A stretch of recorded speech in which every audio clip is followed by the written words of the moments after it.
Supposons qu'une autre espèce, humanoïde ou delphinoïde, ait pu exister il y a des millions d'années. Comment retrouver sa trace? Dans un épisode de Doctor Who, il était question d'une civilisation industrielle non humaine ayant existé sur Terre bien avant nous.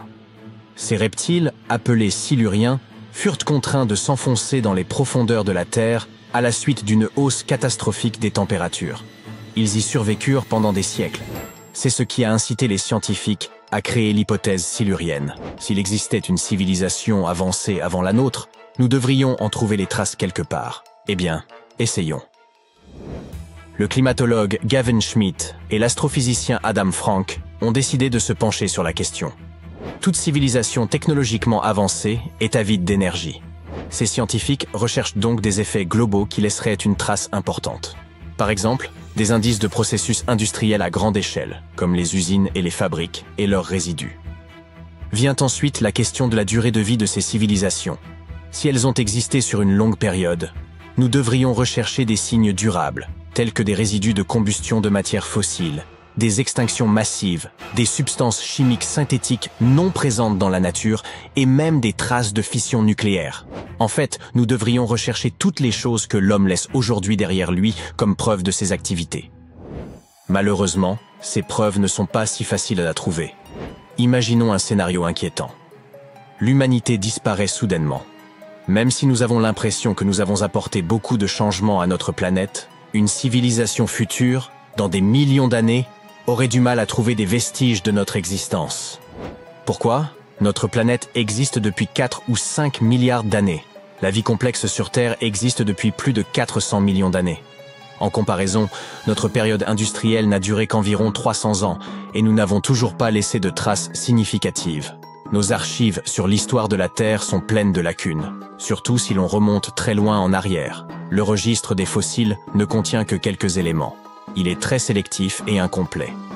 En moyenne, un fossile apparaît tous les 10 000 ans, et les empreintes de dinosaures sont encore plus rares. Les montagnes s'élèvent, les océans changent, et la tectonique des plaques peut facilement effacer les traces de civilisations entières. Après quelques millions d'années, il y a de fortes chances que tout signe physique d'une civilisation ait disparu. Pour trouver au moins quelque chose, nous devons rechercher des éléments tels que des configurations sédimentaires anormales ou des taux isotopiques inhabituels. En outre, les fossiles se forment principalement dans l'eau, ce qui nous empêche de savoir quelle fut la destinée des créatures terrestres. Ainsi, même s'il existait il y a des millions d'années une société technologiquement avancée, et même si elle était beaucoup plus avancée que la nôtre, nous aurions beaucoup de mal à trouver des indices de son activité. Frank et Schmidt tentent de comprendre comment nous pourrions espérer en repérer les traces. La découverte de véritables villes serait la preuve ultime de l'existence d'une civilisation de type silurien sur Terre. Mais Adam Frank n'est pas très optimiste. Même aujourd'hui, nos villes représentent moins de 3% de la surface du globe. Il est donc facile de passer à côté des ruines d'anciennes cités. La survie d'une ville sur des dizaines de millions d'années dépend du niveau d'affaissement de la Terre qui l'entoure. Elle peut soit se retrouver enfermée dans la roche, soit se voir érodée par la pluie et le vent. Ainsi, des lieux tels que le quartier français de la Nouvelle-Orléans ont plus de chances de figurer dans les archives géologiques que par exemple le quartier de Haight-Ashbury à San Francisco. En ce qui concerne la découverte d'objets anciens, les chances sont également assez minces. Aucun iPhone préhistorique ne survivrait sur des millions d'années, quel que soit son matériau. Trouver des restes fossilisés est peut-être un peu plus probable, mais cela reste problématique. Étant donné que l'homme moderne n'existe que depuis une centaine de milliers d'années, il est tout à fait possible que nous ne voyions tout simplement pas les traces d'une espèce plus ancienne et plus avancée. Mais tout n'est pas sans espoir. Nous pourrions tomber sur ces traces dans les roches. Notre époque chaotique actuelle pourrait laisser une marque dans l'histoire géologique de la Terre. D'autant plus que nous sommes en train de vivre un PETM 2.0. J'y reviendrai dans un instant. Les chercheurs s'efforcent donc d'étudier les changements dans le cycle du carbone. Depuis le XVIIIe siècle, l'activité humaine génère une grande quantité de carbone fossile. Il en résulte une marque particulière dans le rapport isotopique du carbone, une sorte de signature qui montre la différence entre le carbone présent dans les êtres vivants, tels que les coquillages, et le carbone présent dans les roches volcaniques sans vie. Les scientifiques cherchent également à identifier des indices dans la disposition des sédiments. La présence de grands deltas côtiers peut signifier que des rivières artificielles furent autrefois creusées par les habitants d'une civilisation hypothétique. Des traces d'azote peuvent suggérer une agriculture à grande échelle, où l'on utilisait beaucoup d'engrais. Des pics de concentration de métaux dans les sédiments pourraient révéler la présence de rejets provenant d'industries lourdes. Bien entendu, une seule découverte de ce type ne nous apprendrait rien. Selon M. Schmitt, il convient de rechercher plusieurs signes à la fois. En l'absence d'artefacts incontestables, le caractère unique d'un événement ne peut être démontré que par une variété d'indices, et non pas par une série de changements liés à une cause unique. Dans leur quête d'indices de type silurien, les scientifiques ont même décidé d'examiner la Lune. Certains astronomes s'étonnent que personne ne se soit penché sur la question auparavant. Ils ont même plaisanté sur la possibilité que des dinosaures ayant pu construire des fusées et laisser des traces sur la Lune ou d'autres corps célestes. Ces astronomes pensent moins que les planètes semblables à la Terre ont tendance à effacer les traces de civilisation à leur surface. Ils explorent donc l'idée saugrenue que ces êtres hypothétiques y ont pu voyager dans l'espace. Dans ce cas, des vestiges de leur technologie, appelée technosignature, pourraient en se trouver non seulement sur notre Lune, mais aussi sur des astéroïdes, ou même enfouis sur Mars. Là, ils pourraient perdurer pendant des millions, voire des milliards d'années.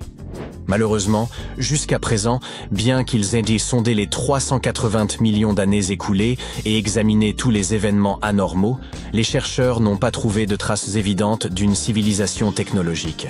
Mais ils n'abandonnent pas pour autant. Frank appelle à poursuivre les recherches.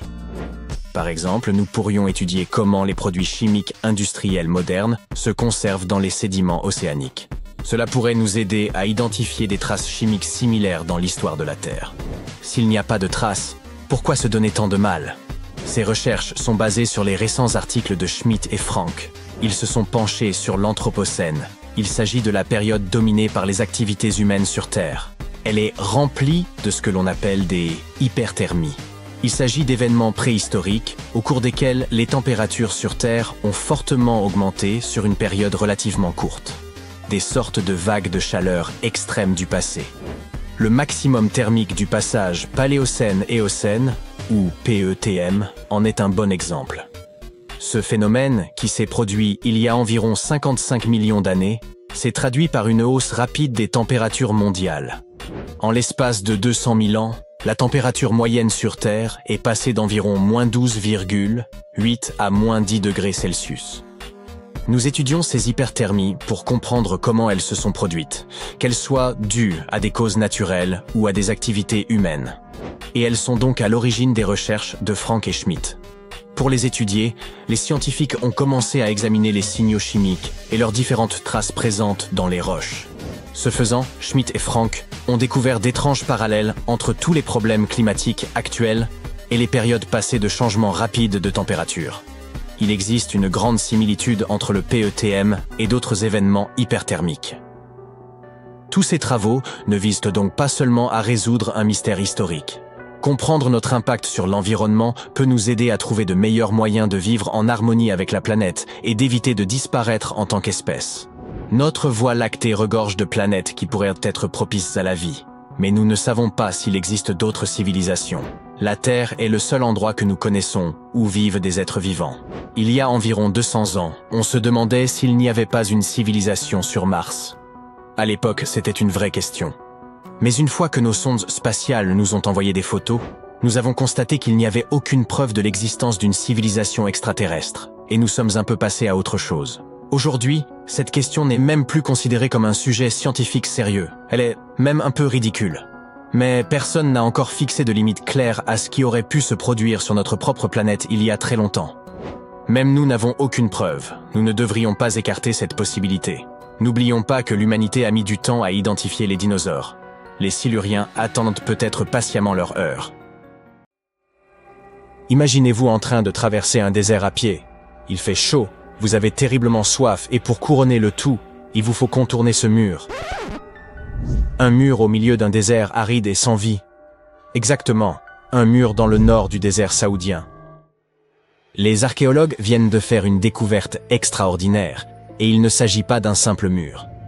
Non, il s'agit de toute une ville antique fortifiée qui pourrait dater de l'an 2400 avant notre ère. Ils pensent que cet endroit abritait environ 500 personnes et qu'il a pu être habité pendant un millénaire. C'est une découverte capitale, car cela signifie que cette région était peut-être beaucoup plus avancée que l'on ne le pensait. La ville était bien organisée, avec différentes zones d'habitation, des tours et des murs solides pour la protection des habitants, ainsi que différentes sections pour toutes sortes d'activités quotidiennes. Cette ville antique, que l'on appelle aujourd'hui Al-Natar, était une ville oasis, et grâce à elle, nous avons un aperçu de ce qu'était la vie dans ce désert il y a des milliers d'années.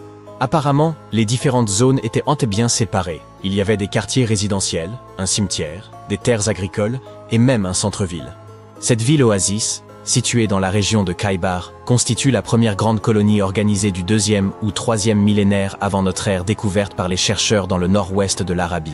Les premières études nous montrent que cette ville, qui s'étendait sur environ 2300 mètres carrés, comprenait plusieurs quartiers, dont un quartier résidentiel, un cimetière et un quartier judiciaire avec des tribunaux. Les maisons étaient disposées en rangées bien ordonnées, toutes reliées par de petites routes. Ces rues séparaient le quartier résidentiel du reste de la ville. À l'époque, la plupart des habitants de cette région étaient des éleveurs nomades, en perpétuel mouvement.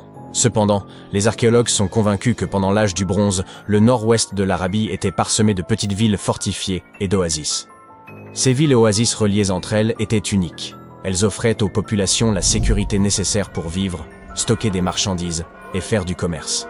Elles témoignent des débuts de l'urbanisme et nous suggèrent que c'est à cette époque que les gens ont commencé à s'installer et à organiser leur communauté de manière plus structurée.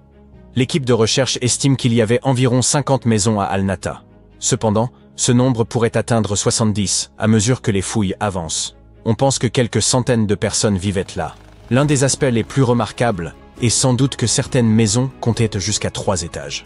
Construite sur une pente près de 2 routes commerciales importantes, cette ville bénéficiait d'un emplacement privilégié. L'un des aspects les plus impressionnants de cet endroit est son approvisionnement en eau. L'oasis disposait de sources et d'aquifères, des sources d'eau souterraines, ce qui en faisait un endroit idéal pour l'agriculture. Grâce à ces réserves d'eau, les habitants pouvaient cultiver leur propre nourriture et être relativement autonomes. Les murs d'enceinte servirent probablement à contrôler l'accès à la ville et à ses ressources. Ce mode de vie sédentaire constituait un changement impressionnant par rapport à l'existence nomade des populations précédentes. Ce fut le début d'un mode de vie dit agro-pastoral, soit un mélange d'agriculture et d'élevage. Cette théorie est corroborée par la découverte, à l'intérieur de la ville, de tout un ensemble d'outils, des meules, des mortiers et des pilons. Les habitants moulaient leurs céréales afin de préparer leurs repas. Ils se nourrissaient de grains, de viande et de lait provenant de leurs propres élevages. Ces découvertes fascinantes nous montrent que les gens pouvaient subvenir à leurs besoins et qu'ils étaient étonnamment avancés pour l'époque. Grâce à un meilleur accès à l'Arabie saoudite au cours des 2 dernières décennies, les archéologues ont désormais une image beaucoup plus précise de la vie qu'on y menait il y a des milliers d'années. Al-Natar faisait peut-être même partie d'un réseau de villes oasis fortifiées similaires réparties dans toute la région. Grâce à ces sites, nous pouvons à présent savoir comment fonctionnaient les routes commerciales et comment s'organisaient les petites colonies à cette époque dans cette région aride. Cette récente découverte n'est toutefois pas la seule à susciter l'enthousiasme du monde scientifique. Et si nous allions visiter l'Égypte, des archéologues viennent d'y découvrir un trésor antique gréco-égyptien sous les eaux. Ils explorèrent la cité perdue de Tonis Héracléon. Au large des côtes égyptiennes, elle aurait coulé il y a plus de 1000 ans. Cette ville était légendaire. Personne ne savait où elle se trouvait exactement jusqu'à sa redécouverte en l'an 2000. Aujourd'hui, les fouilles avancent et au cours d'une exploration récente, les archéologues ont découvert un trésor composé de nombreux objets en or et en argent. On pense qu'on les utilisait lors du couronnement des nouveaux pharaons. Les chercheurs ont même découvert un ancien temple grec dédié à Aphrodite, ainsi que des armes grecques très anciennes. Frank Goddio, l'archéologue en chef, a déclaré qu'il était étonnant que ces objets si fragiles aient survécu à la catastrophe qui a détruit l'ancienne ville. À son apogée, Tonis Héracléon était l'une des plus grandes cités portuaires de la Méditerranée. C'était un immense centre culturel et le principal point d'entrée en Égypte pour les navires en provenance de Grèce. Malheureusement, en raison de la montée des eaux, de tremblements de terre et d'un raz-de-marée catastrophique, le sol sous la ville s'est un jour littéralement transformé en boue. La ville entière a alors sombré dans la Méditerranée. Et on l'a oublié jusqu'à ce que l'équipe de Goddio la redécouvre en l'an 2000. Depuis, plusieurs de ces sites ont été mis au jour et les chercheurs ont pu peu à peu reconstituer son histoire. Si cette cité engloutie ne vous impressionne pas, nous vous emmenons à présent en Amazonie, où une découverte vraiment stupéfiante a été faite. Depuis des siècles, on parle de cités perdues au cœur de la jungle amazonienne, comme Eldorado. qui a attiré tant d'explorateurs espagnols à la grande époque des découvertes. Beaucoup d'entre eux ne sont jamais revenus. Dans les années 1900, un explorateur britannique nommé Percy Fawcett est parti à la recherche de ce qu'il appelait la cité perdue de Z. Et lui aussi a disparu. Aujourd'hui, des scientifiques ont trouvé la preuve que ces cités perdues de l'Amazonie ont bel et bien existé.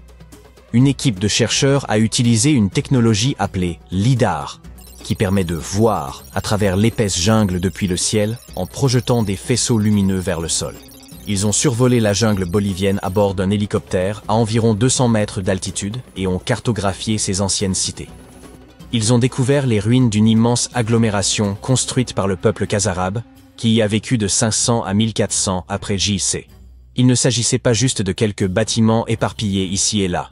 Les cartes LIDAR ont révélé d'immenses centres urbains, des pyramides, des plateformes, des routes, des canaux et des chaussées, le tout soigneusement aménagé. Il s'avère que l'Amazonie n'était pas une jungle vierge, mais qu'elle abritait autrefois de grandes villes très complexes. Un scientifique de l'Institut archéologique allemand a expliqué que les Européens avaient longtemps ignoré la possibilité de l'existence d'anciennes villes amazoniennes, mais que les cartes LIDAR venaient aujourd'hui leur donner tort. Ces nouvelles cartes ont révélé 26 sites, dont 11 totalement inconnus jusqu'à présent. Les chercheurs ont découvert 2 sites urbains principaux, Landivar et Kotoka, qui comportaient d'énormes douves, de grands bâtiments sur plateforme et de hautes pyramides. Les différentes colonies, petites et grandes, étaient reliées par des chaussées s'étendant comme les rayons d'une roue. Certains canaux reliaient même les villes à des rivières et à un grand lac, ce qui permettait à l'eau de circuler dans la région. Au fil des ans, les scientifiques ont trouvé des ruines éparpillées dans toute la zone, mais à cause de l'épaisseur de la jungle, il était presque impossible de relier les points entre eux et de comprendre de quelle façon communiquaient tous ces vestiges. Grâce au LIDAR, l'ensemble du site a pu prendre vie, révélant un système urbain organisé extrêmement vaste. Il est désormais évident que ces sites avaient également une signification spirituelle, car tout y est disposé de manière à évoquer une structure symbolique profonde. La civilisation Kazarab n'est pas aussi célèbre que celle des Mayas, mais elle a connu une société florissante dans une région confrontée à d'énormes défis tels que des inondations annuelles. Et bien que les Andes voisines possèdent leurs propres sites monumentaux, les Kazarabs ont réalisé quelque chose d'absolument unique. Ils disposaient même de réservoirs pour stocker l'eau, ce qui suggère qu'ils devaient en faire face à des sécheresses occasionnelles, ce qui est assez inhabituel en Amazonie. En réalité, ces terribles sécheresses pourraient nous expliquer pourquoi les Kazarabs ont finalement quitté leur ville vers l'an 1400 de notre ère. La plupart des gens savent que les pyramides ont été construites pour servir de tombeau aux pharaons, afin de leur assurer un voyage sans encombre vers l'au-delà. La grande pyramide de Gizeh, par exemple, a été construite pour le pharaon Khéops. Mais ce que la plupart des gens ignorent, c'est que cette tradition de construction de pyramides a commencé ici même, avec la pyramide à degrés de Djeser, il y a environ 4700 ans. Cette structure massive a été construite pour le pharaon Djeser, un souverain de la 3e dynastie égyptienne. Elle s'élève sur 6 niveaux au-dessus du sol et mesure environ 60 mètres de haut. Aujourd'hui, nous la considérons comme un projet architectural phénoménal. Mais pour les anciens Égyptiens, la pyramide à degrés de Djeser représentait plutôt une vaste expérience. Un essai, si l'on peut dire, destiné à perfectionner leurs compétences en matière de construction, avant de passer à des pyramides encore plus ambitieuses. Atteindre de nouveaux sommets est très excitant, mais le véritable mystère réside dans ce qui se passe sous terre. Dans le labyrinthe souterrain de cette pyramide, un réseau de tunnels s'étend sur environ 5,5 km. Certains chercheurs pensent que ces tunnels pourraient avoir fait partie d'un système d'adduction d'eau très sophistiqué, et cela pourrait changer complètement notre vision de la construction des pyramides. Parlons de ce complexe massif situé à Saqqara. Autour de la pyramide, il y a ce qu'on appelle une douve sèche, une tranchée continue qui fait environ 50 mètres de large et près de 3 km de long. Elle forme une sorte de rectangle autour de la pyramide. Cette tranchée a une profondeur moyenne d'une vingtaine de mètres. Si l'on additionne toute la terre et la roche creusée pour créer cette douve, cela représente environ 10 fois le volume de la pyramide elle-même. Pendant longtemps, les gens ont pensé que cette tranchée n'était rien d'autre qu'une immense carrière, un endroit où l'on avait extrait de la pierre et de l'argile pour construire la pyramide à degrés. C'est logique, non? Mais en y regardant de plus près, on s'est aperçu qu'il n'en était rien. La tranchée est trop étroite et trop profonde pour avoir été exploitée, et son tracé ne correspond à rien de ce que nous savons des méthodes d'extraction de l'Égypte ancienne. De plus, certaines sections de la tranchée sont recouvertes d'un plafond rocheux, ce qui aurait rendu son utilisation comme carrière pratiquement impossible. Une théorie suggère que la douve sèche avait une signification spirituelle. Il s'agissait peut-être d'un lieu sacré, où les âmes des nobles se réunissaient pour servir le roi défunt dans l'au-delà. Des niches dans les murs évoquent bien cette fonction spirituelle. Mais la plupart des chercheurs pensent qu'elle n'a été développée que bien plus tard, longtemps après la construction du complexe. Alors, à quoi la douve servait-elle vraiment? En 2020, un chercheur a émis une idée assez intrigante. Il est possible que cette tranchée ait été conçue pour recueillir et canaliser l'eau, en particulier après de fortes pluies. Cela semble logique si l'on considère son emplacement. La douve se trouve dans une zone qui aurait facilement pu être inondée par les eaux de ruissellement provenant des plaines voisines. Cela pourrait également expliquer pourquoi la tranchée n'a été utilisée pour de nouvelles tombes que bien plus tard, lorsque le climat est devenu plus sec et le site moins sujet aux inondations. Mais l'histoire devient encore plus fascinante, car cette tranchée semble faire partie d'un système hydraulique plus vaste et plus élaboré à l'intérieur du complexe de Djéser. C'est comme si elle comportait plusieurs compartiments, soigneusement taillés dans la roche et reliés par des tunnels.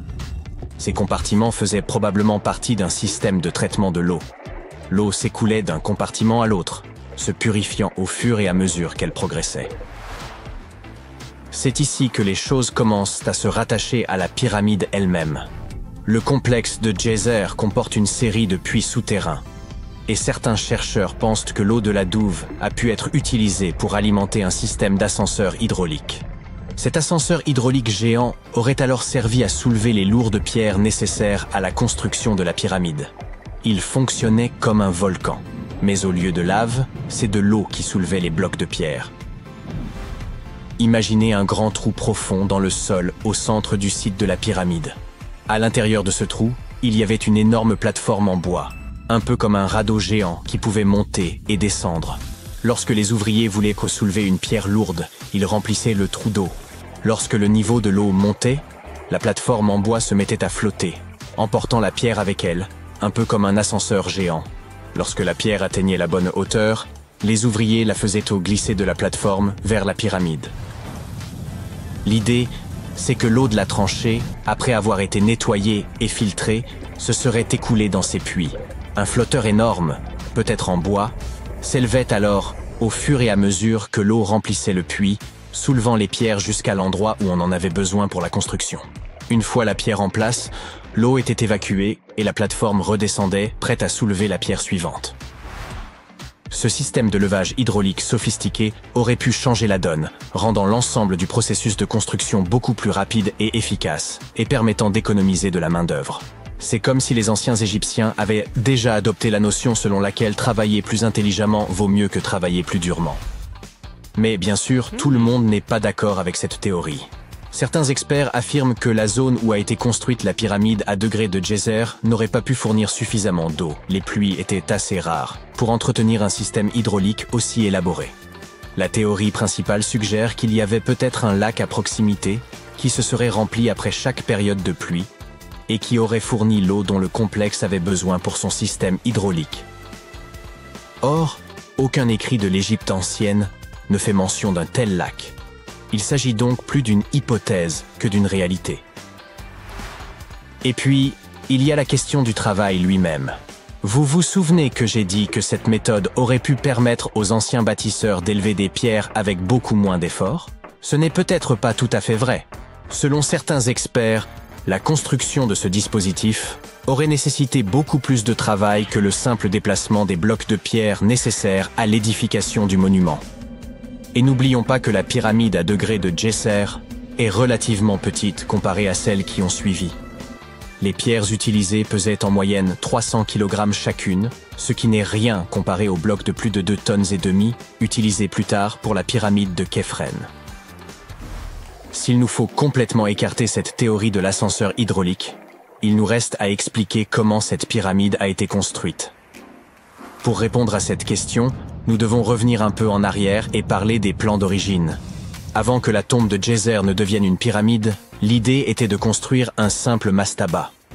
Ce type de tombeau était assez courant dans les périodes antérieures. Une structure rectangulaire à toit plat avec des côtés inclinés. Mais une fois le mastaba original terminé, ils auraient décidé de l'agrandir un peu en ajoutant quelques couches supplémentaires. Ils auraient ensuite ajouté d'autres couches jusqu'à ce que la construction atteigne 6 niveaux distincts, chacun plus petit que le précédent. Et ils auraient probablement fait tout cela en soulevant ces lourdes pierres à l'aide de passerelles, et non d'un ascenseur hydraulique. Nous ignorons encore beaucoup de choses sur la pyramide à degré de Djéser. Des recherches supplémentaires sont certainement nécessaires pour comprendre comment ce système fonctionnait, ou s'il a même existé. Mais l'idée d'utiliser de l'eau pour construire une pyramide apporte une nouvelle dimension à notre compréhension de l'ingénierie de l'Égypte ancienne. Cela nous rappelle avec force à quel point ces bâtisseurs étaient intelligents et ingénieux, mettant à profit les ressources naturelles dont ils disposaient pour créer l'un des monuments les plus emblématiques de l'histoire. Vous voilà enfin arrivé. Le soleil darde ses rayons ardents et la soif vous tenaille. Votre esprit ne peut s'empêcher de penser à l'eau et aux ossements qui gisent sous vos pieds. Vous errez à travers le Sahara, le plus vaste désert chaud de la planète. En ce moment, vous traversez une étendue de sable appelée la vallée des baleines. Sur ces 200 km², le sol est si densément parsemé de fossiles qu'il est impossible de ne pas marcher dessus. Le paléontologue Hesham Salam décrit cette scène comme typique de la région. Les ossements émergent des falaises, semblant presque vous inviter à les examiner. Des côtes éparpillées jonchent le sol, et ces vertèbres gigantesques attirent votre regard. Imaginez la créature à laquelle elles appartenaient. Elles pouvaient atteindre jusqu'à 20 mètres de long. Les fossiles révèlent un corps profilé rappelant celui des baleines modernes, tout en conservant des traits ancestraux, tels que des pattes arrière et des pieds. Pour les scientifiques, cela pourrait indiquer la découverte d'un squelette complet d'une baleine préhistorique, une créature qui peuplait cette région lorsque l'Égypte était submergée par les eaux. Aujourd'hui, la vallée des baleines constitue le plus grand cimetière mondial de baleines anciennes. Vous pourriez vous interroger sur la présence de créatures marines en plein désert, à plus de 100 km de la côte la plus proche. Eh bien, il y a des millions d'années, ce désert formait le fond d'un immense océan, la Thétis, qui s'étendait de l'Europe jusqu'à l'Inde. Lorsque le niveau des eaux a baissé, l'océan a laissé derrière lui un ancien fond marin, désormais jonché de fossiles. Les fossiles de certaines des plus anciennes espèces de baleines connues reposent ici, offrant aux chercheurs une perspective unique sur l'évolution des gigantesques cétacés modernes. Ces vestiges sont d'une précision remarquable, certains conservant même des contenus stomacaux intacts. Les scientifiques ont également mis au jour des fossiles d'anciens requins, crocodiles et tortues, permettant de reconstituer l'apparence de ce monde marin disparu depuis des millions d'années. Les premiers ossements de baleines furent découverts en 1902, mais ce n'est qu'à partir des années 80 que la région fut réellement explorée, lorsque son accès s'améliora. Malheureusement, avant que le site ne bénéficie d'une protection officielle, plusieurs vestiges furent prélevés par des collectionneurs. La majorité des fossiles, à peine enfouis sous la surface, sont progressivement mis au jour par l'érosion. La vallée des baleines offre une fenêtre fascinante sur des millions d'années de vie côtière ancienne. Mais avançons davantage. Les fossiles d'anciennes baleines ne constituent pas l'unique découverte qui vous attend aujourd'hui. Pendant plus de 150 ans, les scientifiques ont été intrigués par une créature étrange ayant vécu il y a des millions d'années. Grâce à d'exceptionnels fossiles mis au jour au Maroc, le mystère est enfin résolu. Regardez plutôt, ces créatures portent le nom de stylophores. Elles ressemblaient à une armure aplatie d'où émergeait un long bras. Les chercheurs ont découvert ces spécimens en 2014 et ont été stupéfaits. Les fossiles remontaient à environ 478 millions d'années. Près de 450 spécimens ont été retrouvés et, fait rarissime, certains présentaient encore des tissus mous préservés. Jusqu'alors, les stylophores étaient uniquement connus via leur partie dure et, initialement, les scientifiques les considéraient comme de simples échinodermes, à l'image des oursins et des étoiles de mer. Mais de récentes découvertes révèlent qu'ils possédaient un corps central et un bras nourricier, semblable à celui des étoiles de mer, équipés d'un système vasculaire aquifère facilitant leur déplacement et leur alimentation. Cette découverte met fin à un débat de longue date concernant la place des stylophores dans l'arbre phylogénétique. Nous savons désormais qu'ils sont apparentés aux échinodermes, mais qu'ils s'en distinguent par l'absence d'une symétrie à 5 rayons. Venez admirer ce fossile gigantesque. Découvert dans le Sahara, il a permis aux scientifiques d'approfondir leurs connaissances sur le spinosaure, le plus grand dinosaure carnivore connu. Ces vestiges, datant de 95 millions d'années, confirment qu'il s'agissait aussi du premier dinosaure nageur identifié. Le spinosaure possédait des pieds plats en forme de pagaie et des narines situées au sommet de son crâne, semblables à celui d'un crocodile, des caractéristiques idéales pour la vie aquatique. Ce dinosaure étonnant, avec son long cou, son tronc, sa queue et une crête de 2 mètres sur le dos, passait vraisemblablement beaucoup de temps dans l'eau. Avec une longueur dépassant les 15 mètres, il pourrait même avoir été plus imposant que le tyrannosaure. Les premiers restes de spinosaures ont été découverts en Égypte il y a environ un siècle, mais ce n'est qu'avec ce fossile marocain que les scientifiques ont pu reconstruire l'anatomie de cet incroyable dinosaure. Les chercheurs ont porté une attention particulière à ses membres postérieurs raccourcis et à ses larges griffes, des adaptations typiques de la vie aquatique. Son museau allongé et la densité de ses os confirment également ses aptitudes de nageur, tandis que sa crête devait probablement jouer un rôle dans l'attraction de partenaires. Et salut beau gosse! Voici une autre découverte impressionnante réalisée en Tunisie. Des restes de Machimosaurus rex. Considéré jusqu'à présent comme le plus grand crocodile jamais identifié, ce reptile ancien mesurait près de 10 mètres de long pour un poids d'environ 3 tonnes. Il régnait en prédateur dominant il y a environ 130 millions d'années, avec un crâne mesurant plus d'1,50 m. Cette découverte est significative, car elle prouve que ces crocodiles ont survécu bien plus longtemps qu'on ne le pensait. Avant cela, les scientifiques estimaient qu'ils avaient disparu lors d'un épisode mineur d'extinction entre les périodes Jurassique et Crétacé. Revenons au fait que le Sahara, autrefois recouvert d'eau, abritait certaines des créatures marines les plus gigantesques jamais connues. Une étude parue dans le bulletin du Muséum américain d'histoire naturelle mentionne un ancien plan d'eau appelé la voie maritime transsaharienne.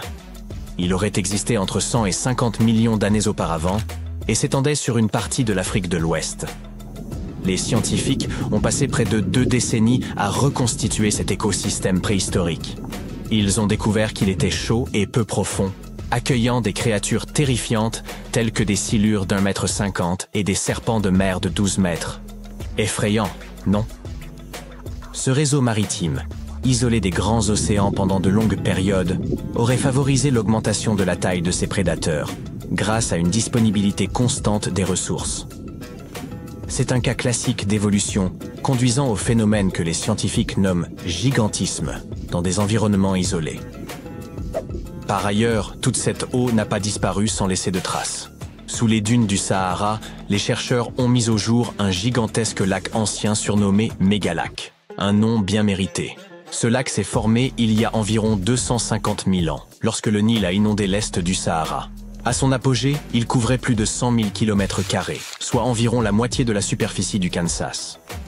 Les scientifiques ont également découvert des traces d'un lac plus petit, situé à 150 km à l'ouest du Nil, à un niveau légèrement inférieur et couvrant près de 50 000 km². Tout cela s'ajoute aux preuves croissantes qu'il existait jadis de nombreux lacs en Afrique du Nord, lesquels auraient pu former des routes de migration, facilitant ainsi les déplacements des premiers humains à travers le continent. Le Sahara ne recèle pas seulement des fossiles d'animaux étranges. En mai 2020, des roches inhabituelles, ornées de cristaux verdâtres, ont été découvertes dans une région sablonneuse du sud de l'Algérie. Après analyse, les scientifiques ont conclu que ces roches ne provenaient pas de la Terre, mais étaient en réalité des fragments d'une météorite baptisée Erg Chech 0023. Cette météorite est extrêmement ancienne, étant considérée comme la plus vieille roche volcanique jamais trouvée. Elle s'est formée il y a des milliards d'années, dans le cœur incandescent d'une protoplanète aujourd'hui disparue. Une étude récente, publiée dans Nature Communications, a révélé que l'analyse des isotopes de plomb et d'uranium présents dans Erg Chech 002 a permis de la dater à plus de 4,5 milliards d'années. Une autre découverte intrigante réalisée dans le Sahara s'est avérée totalement inattendue. Les scientifiques y ont mis au jour ce qu'ils estiment être les couleurs les plus anciennes au monde, d'un rose éclatant. Ces pigments, extraits de roches vieilles d'environ 1,1 milliard d'années, proviennent de micro-organismes, à une époque où les animaux n'existaient pas encore. Cette découverte a été réalisée par un doctorant, qui a broyé les roches anciennes et étudié leurs pigments.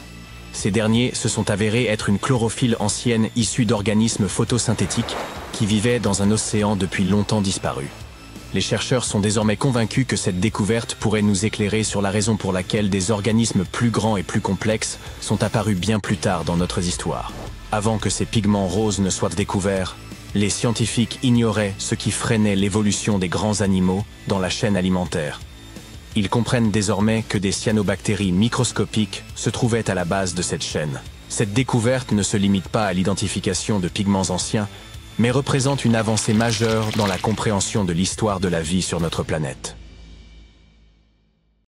Contrairement à de nombreux autres sites funéraires de l'Égypte ancienne, la tombe du roi Toutankhamon est restée cachée, à l'abri des voleurs, pendant près de 3000 ans. L'une des raisons était que cette tombe était plus petite que la moyenne, et qu'elle était dissimulée dans le site de la Vallée des Rois. Cette région était déjà abondamment explorée au moment où l'on est tombé par hasard sur l'emplacement de la tombe du pharaon. L'entrée était complètement ensevelie sous les débris provenant de la construction d'une tombe voisine, ce qui a dû également aider à préserver son secret. Il n'y avait pas non plus la moindre inscription à l'extérieur de la tombe. Le passage du temps aura également joué un rôle dans son remarquable état de préservation jusque dans les années 20, lorsqu'un dénommé Howard Carter y est finalement parvenu. Mais Carter était-il un héros pour autant? Des découvertes récentes suggèrent qu'il aurait pu être moins honnête qu'on a pu le penser. Carter n'était pas seulement considéré comme un chasseur de trésors renommé, c'était un véritable archéologue. Il s'était, bien avant Toutankhamon, plongé dans la quête d'artefacts égyptiens. Il avait découvert son intérêt pour ces objets insolites dès l'enfance et avait rapidement commencé à reproduire les sculptures et les inscriptions découvertes dans les tombes anciennes. Après avoir découvert les restes du roi Toutankhamon, Carter aura passé près d'une décennie à traiter et consigner toutes sortes d'objets, comme des trônes en or, des chars et des statues provenant de la tombe, les expédiant le long du Nil vers le musée égyptien du Caire. Du moins, c'était là l'histoire officielle. Des découvertes plus récentes affirment que tous ces objets n'auraient même pas été remis aux officiels égyptiens. Une lettre retrouvée semble révéler ce qui fut la politique de Carter. 10 pour eux et 1 pour moi. Et 1. La lettre en question avait été envoyée à Sir Alan Gardiner, philologue et ami de Carter, et datée de 1922. Dans ses écrits, Carter mentionnait avoir découvert la tombe et demandait à son ami quelques conseils. Dans une autre lettre de 1934, Gardiner semblait remercier Carter pour un amulette, qui lui aurait été envoyé comme cadeau de remerciement. Carter insistait sur le fait qu'elle ne provenait pas de la tombe de Toutankhamon, mais manifestement, c'est bien de là que venait. Le directeur britannique du musée égyptien était lui-même au courant des manigances de Carter, mais ne pouvait pas les prouver. Il a comparé l'amulette de Gardiner avec d'autres qui provenaient de la tombe de Toutankhamon, et aux surprises, elles se ressemblaient à s'y méprendre.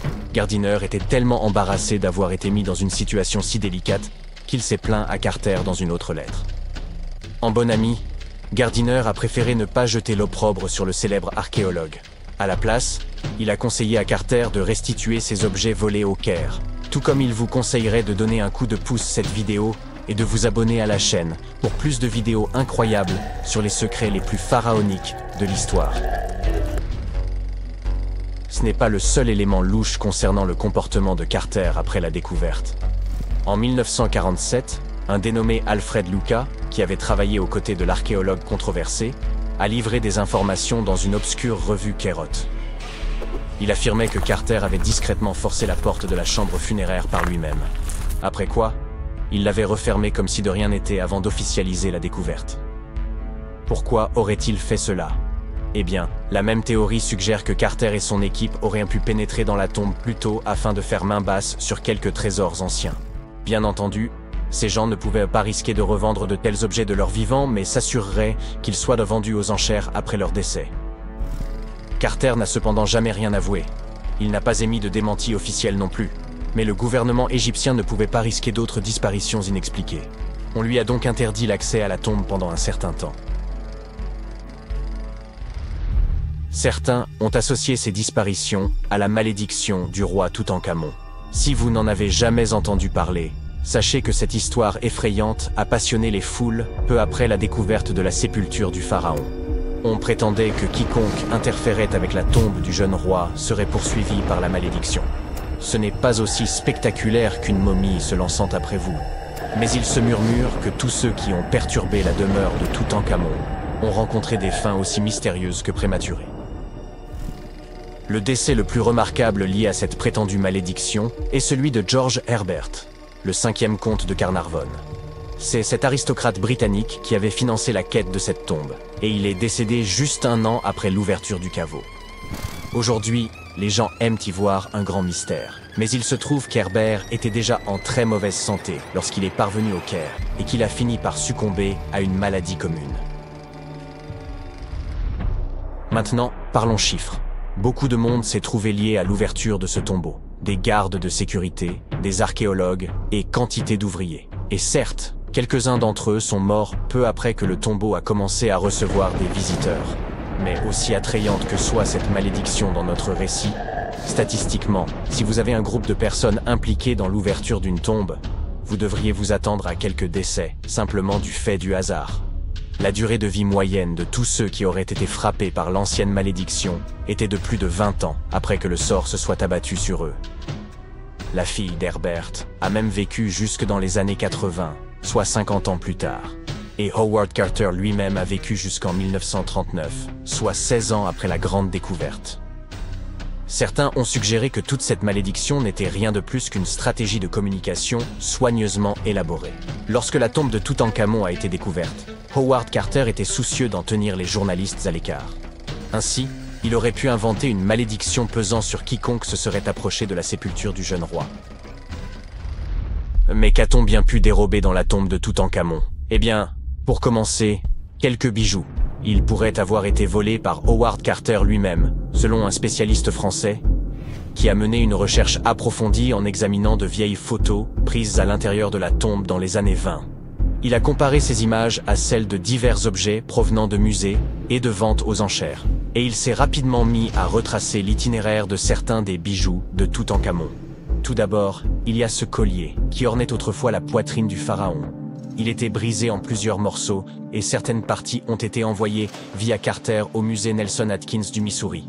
Pendant ce temps, d'autres morceaux ont été réarrangés en collier par des gens qui ont tenté de le vendre aux enchères en 2015, mais sans succès. Le musée Nelson Atkins lui-même ne nie pas les faits, puisqu'il confirme l'information sur son propre site web. Et puis, il y a la fameuse coiffe de Toutankhamon. Quelques perles de celle-ci auraient également été volées par Carter. Elles ont ensuite été enfilées pour former un nouveau collier, qui est aujourd'hui conservé au musée d'art de Saint-Louis. Un autre collier élégant, fait de céramique émaillée, a passé un certain temps au Metropolitan de New York. Heureusement, il a été renvoyé en Égypte il y a un peu plus d'une décennie.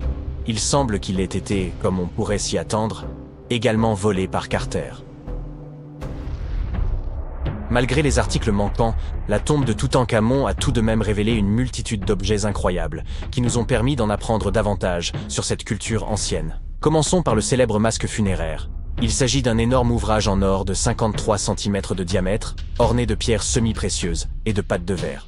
Il pèse 10 kg et représente le jeune pharaon avec une longue barbe postiche et une coiffe surmontée d'un cobra et d'un vautour. Au dos, un sortilège tiré du livre des morts était censé assurer son passage dans l'au-delà. Toutankhamon était apparemment aussi passionné de jeux de société, notamment de sonnettes. On en a retrouvé 4 dans sa tombe, dont certains en ivoire. Les archéologues ont également trouvé une paire de sandales en or, bien qu'on imagine qu'elles aient été davantage pour l'apparat que pour le confort. En fait, le pharaon ne les a probablement jamais portées de sa vie. En parlant d'articles de mode, il semble que Toutankhamon ait été un souverain plutôt coquet. On a même retrouvé un mannequin dans son tombeau qui était utilisé pour choisir, ajuster et ranger ses tenues et ses bijoux. Le jeune roi semble également avoir apprécié la musique, d'après les 2 trompettes que les historiens ont retrouvées dans son tombeau. Bien qu'on en ait joué en 1939 lors d'une émission proposée par la BBC, les instruments sont aujourd'hui considérés comme trop fragiles pour être manipulés. Vous vous promenez dans le désert du Sahara, et tout ce que vous voyez autour de vous, ce sont des dunes à perte de vue. Et puis, tout à coup, vous apercevez cette marque dans le sable. La chose la plus sage à faire est de fuir cet endroit aussi vite que possible. Car si vous plissez les yeux et que vous vous concentrez bien, vous vous rendrez compte qu'il s'agit d'une vipère à cornes qui attend son prochain repas, bien cachée dans le sable. Paradoxalement, la morsure de ce serpent n'a jamais entraîné de décès chez l'homme. Mais alors, pourquoi fuir? Découvrons-le.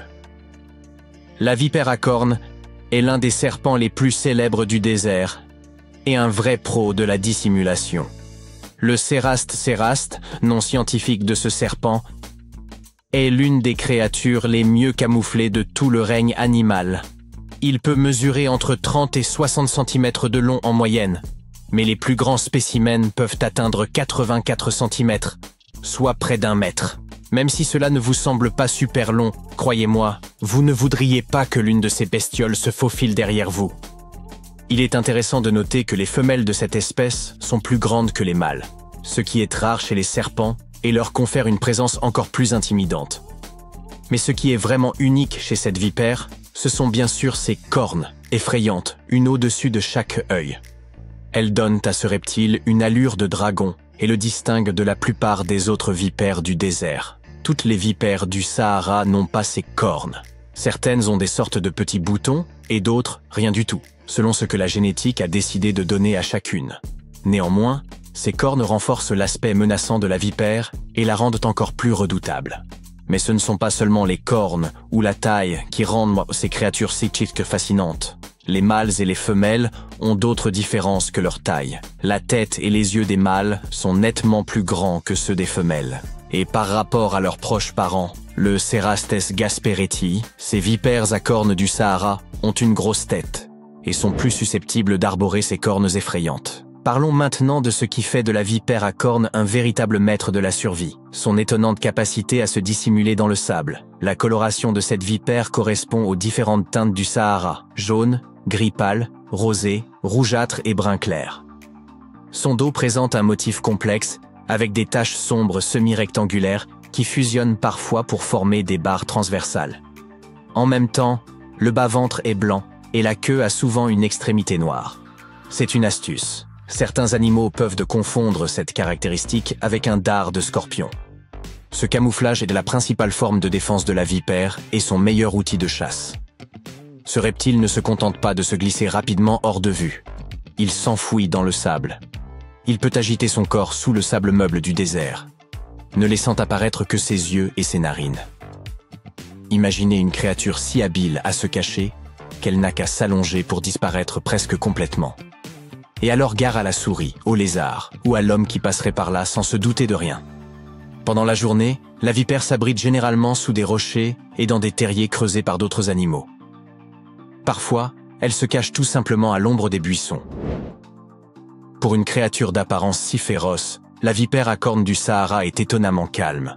Elle ne gaspillera pas son venin si elle peut éviter la menace, préférant rester immobile ou se cacher. Mais lorsqu'elle se sent vraiment menacée, elle donne un avertissement vraiment spectaculaire. Elle frotte ses spires l'une contre l'autre, produisant un sifflement et un crépitement caractéristiques qui vous indiquent qu'elle est prête à frapper. Et si vous ignorez cet avertissement, la morsure de cette vipère est chargée d'un venin toxique qui peut être très dangereux. C'est pourquoi manipuler de tels serpents peut être une erreur fatale, comme l'ont découvert 2 malheureux amateurs en Europe. Nos 2 amis ont été mordus par des vipères à cornes en captivité et les morsures ont provoqué un gonflement extrême, des problèmes de coagulation sanguine et même une insuffisance rénale. Le venin contenu dans ces morsures contient des composés spéciaux qui perturbent la coagulation du sang, attaquent les reins et peuvent provoquer de graves hémorragies internes. Il existe un antivenin efficace, mais il est clair que la morsure de la vipère à cornes du Sahara n'est pas à prendre à la légère. Voici un autre fait étonnant à propos de ce reptile. Lorsqu'elle se déplace, la vipère à cornes du Sahara ne glisse pas de la manière habituelle. Au lieu de cela, elle utilise un style unique qu'on appelle déplacement latéral. L'animal soulève une boucle de son corps, la déplace vers l'avant et tire ensuite le reste derrière lui. Cette marche latérale permet au serpent de se déplacer sur le sable chaud sans que son ventre ne touche le sol trop longtemps. Dans un endroit aussi brûlant que le Sahara, cette technique n'est pas seulement cool, elle est essentielle à sa survie. Si la vipère à cornes est la championne du camouflage en milieu désertique, elle a de sérieux concurrents dans d'autres paysages. Dans le monde entier, des serpents de toutes sortes ont perfectionné l'art de se fondre dans leur environnement pour attraper leur proie et éviter d'être eux-mêmes dévorés.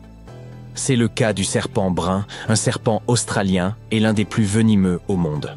Sa couleur lui permet de se dissimuler dans les rochers et le sol, ce qui le rend extrêmement difficile à repérer, jusqu'à ce que vous vous trouviez pratiquement face à lui. Une morsure de ce serpent peut être fatale en moins d'1 heure.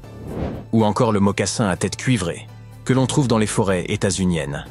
Les couleurs pâles et rosées de ce serpent se marient parfaitement avec les feuilles d'automne.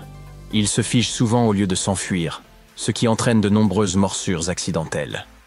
Son venin n'est généralement pas mortel, mais il est douloureux, et comme ce reptile se cache très bien, les rencontres sont fréquentes. La vipère de Peringuet d'Angola et de Namibie aime se cacher dans le sable comme la vipère à cornes du Sahara. Elle se nourrit principalement de lézards et ses écailles aux couleurs sable la rendent presque invisible. Heureusement, sa morsure n'est pas trop dangereuse pour l'homme. Regardez maintenant cette créature terrifiante. C'est le crotale des bois. Ce serpent vit dans les forêts luxuriantes des États-Unis et utilise ses couleurs pour se fondre dans la végétation forestière. Vous ne le verrez peut-être pas, mais si vous entendez son cliquetis, reculez de quelques pas, car son venin est puissant. Le Pacific Gopher Snake, que l'on trouve sur la côte ouest des États-Unis, peut mesurer jusqu'à 2 mètres de long. Ce qui est bien chez ce reptile, c'est qu'il n'est pas venimeux. Il se camoufle bien dans les forêts et dans les champs, mais il est inoffensif pour l'homme. Il suffit de ne pas l'effrayer, car sa morsure est quand même douloureuse.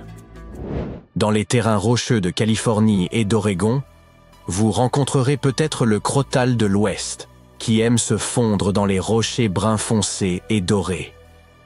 Sa sonnette est souvent le seul avertissement que vous recevrez de lui. Les serpents suivants ne sont pas particulièrement dangereux, mais ce sont des maîtres inégalés du camouflage.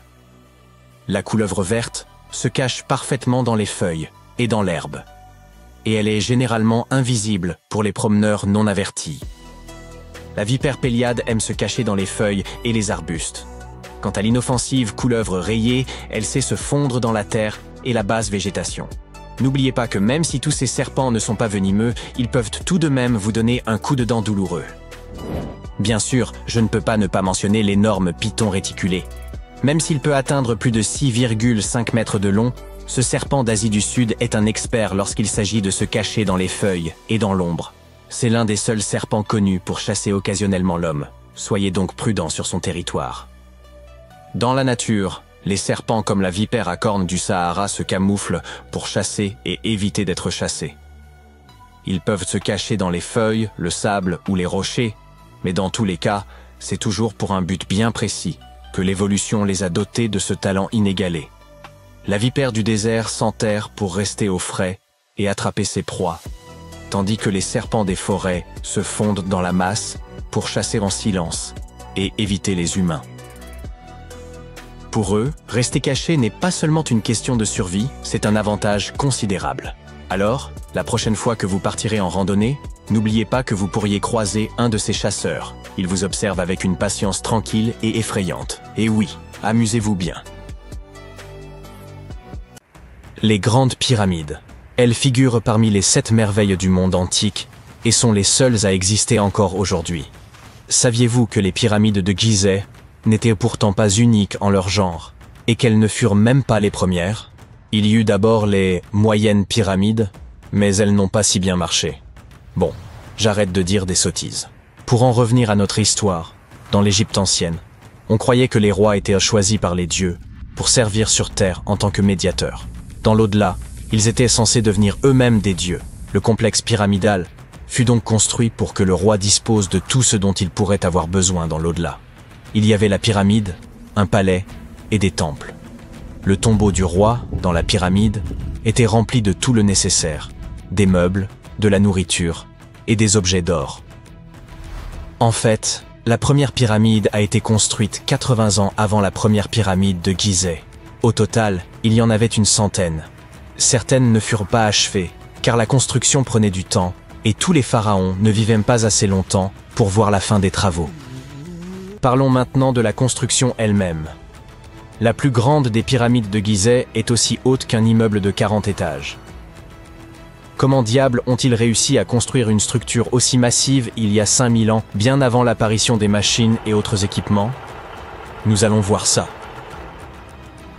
Le pharaon Khéops est monté sur le trône vers 2575 avant notre ère, et son architecte a commencé la construction de la plus ancienne et de la plus grande des pyramides de Gizeh. Il a calculé qu'il faudrait utiliser plus de 2 millions de blocs de calcaire pour construire la pyramide, chacun pesant environ 2,5 tonnes, soit à peu près le poids d'un rhinocéros. L'architecte voulait terminer la construction en 20 ans. Pour y parvenir, une pierre devait être transportée et placée toutes les 4 minutes, 24 heures sur 24, 7 jours sur 7 et 365 jours par an, sauf les années bissextiles. Il est donc évident qu'il fallut beaucoup d'ouvriers pour réaliser ce projet. Beaucoup pensent que ce sont des esclaves qui ont travaillé sur le chantier de la pyramide, mais ce n'est pas vrai. Des ouvriers sont venus de toute l'Égypte pour contribuer au chantier, soit environ 25 000 personnes. Les Égyptiens effectuaient toutes sortes de travaux, du travail manuel à la fabrication d'outils en passant par le travail administratif. Ils travaillaient tous environ 10 heures par jour, étaient logés et bien nourris, et menaient globalement une vie plus confortable que celle qu'un Égyptien moyen pouvait s'offrir à l'époque. On suppose qu'ils vivaient dans une ville provisoire située non loin et qu'ils formaient une communauté organisée dirigée par un chef puissant. Les pyramides semblent avoir été conçues pour s'aligner sur les points cardinaux et leur côté symbolise les rayons du soleil. Mais à l'époque, il n'y avait pas de boussole.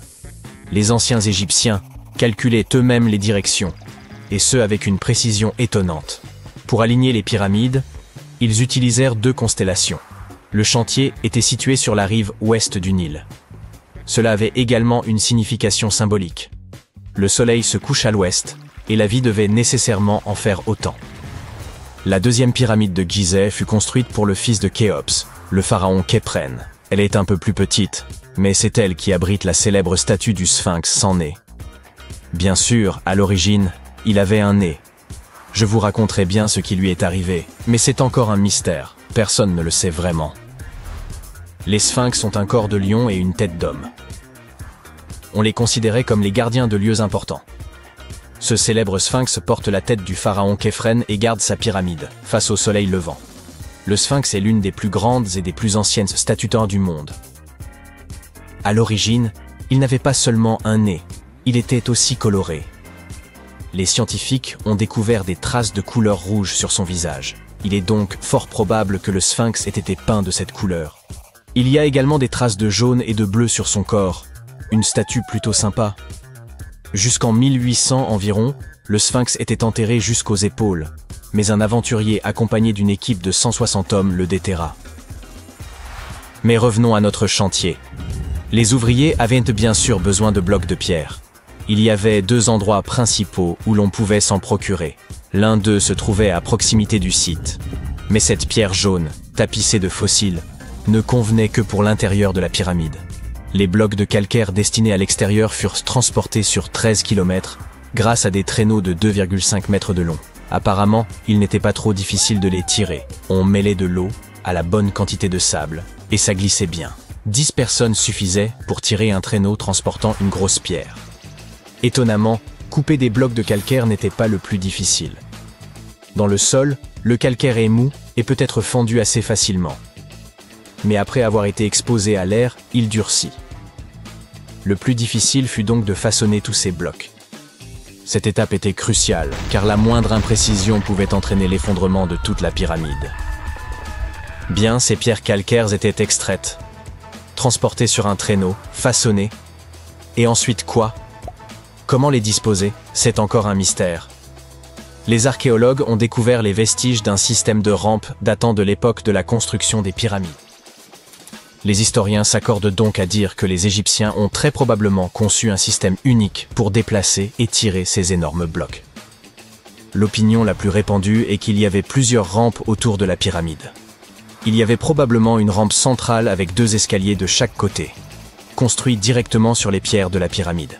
La rampe grandissait au fur et à mesure que la pyramide s'élevait. On pense que certains ouvriers gravissaient les escaliers en tirant des pierres sur des traîneaux de bois.